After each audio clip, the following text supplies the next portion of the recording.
Olá, você que está adquirindo esse livro, número 8, esse livro faz parte de uma coleção denominada Interpretando o Apocalipse versículo por versículo.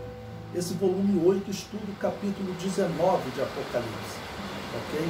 E o destaque desse capítulo 19 é a Babilônia Apocalíptica. É o título em nossas Bíblias e é o título também desse livro.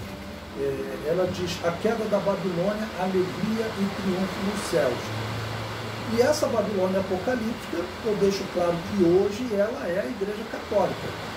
A Babilônia apocalíptica ela não nasceu com a Igreja Católica. O Apocalipse é claro em afirmar que ela dominava o Império Romano, ela estava assentada sobre o Império Romano. E ela, o Apocalipse é claro também em afirmar que ela esteve assentada sobre 5 outros impérios antes do Império Romano: o Império Egípcio, o Império Assírio, o Império Babilônio, o Império Medo-Persa e o Império Grego.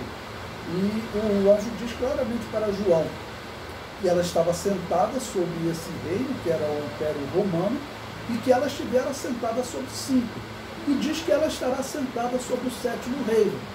Por isso que nós sabemos que a Igreja Católica ela tem um papel importante na ação de preparar o mundo para o Anticristo, porque o 7º reino é o reino do Anticristo.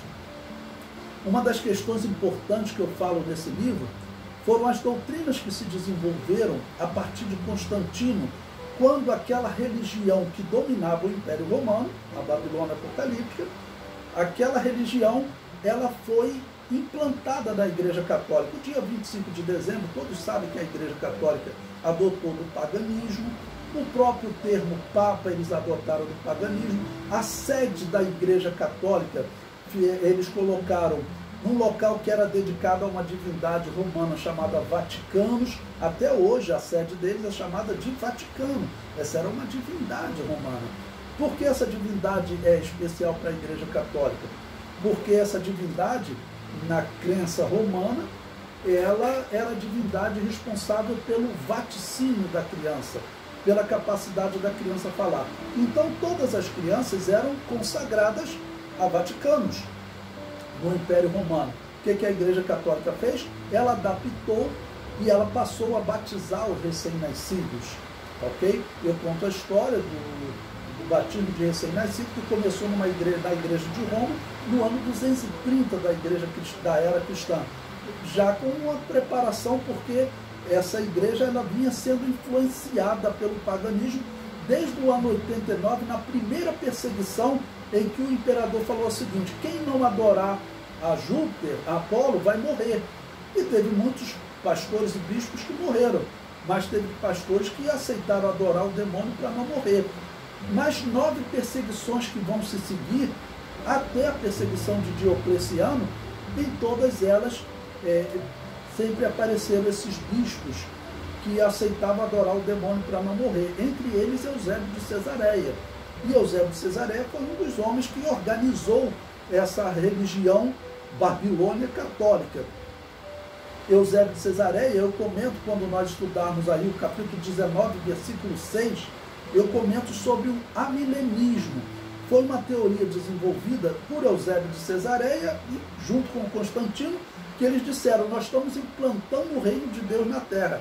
Então aquele milênio do Apocalipse, segundo Eusébio de Cesareia, ele relata isso no seu livro História Eclesiástica, ele critica todos os pastores e bispos que defendiam que Jesus Cristo voltaria para implantar um reino na Terra. E ele diz que o reino, na verdade, seria implantado por eles. Jesus não voltaria. Eusébio de Cesareia era um herege, né?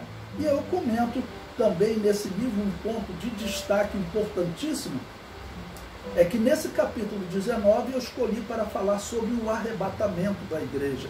Por quê? Porque o capítulo 19 ele traz um tópico fundamental para aqueles que creem no arrebatamento do arrebatamento pré-tribulacionista, ok?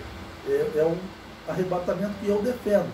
Então eu tenho um tópico aí que eu denominei os 10 pontos fundamentais do arrebatamento pré-tribulacionista, ok? Você vai encontrar e você verá que é um ponto bem interessante.